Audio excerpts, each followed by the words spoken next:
আজকে আমরা জর্ডানের একটি রাজপ্রাসাদ নামে পরিচিত একটি জায়গায় চলে এসেছি এবং এখানে এসে এমন এক ধ্বংসপ্রাপ্ত ধ্বংসযোগ্য এলাকা দেখলাম।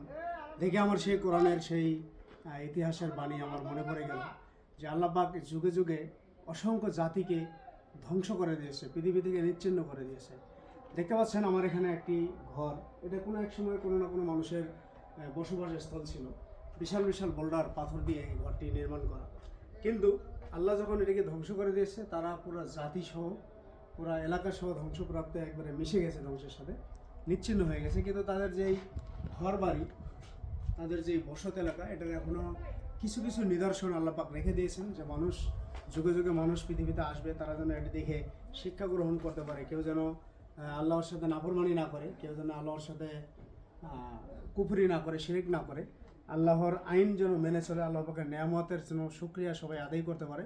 সেজন্য আল্লাহ পাক তাদেরকে ধ্বংস করেছে ঠিকই, তাদের যে এই রাজপ্রাসাদগুলো ছিল, এগুলোকে পৃথিবীর মানুষের জন্য নিদর্শন হিসেবে রেখে দিয়েছে।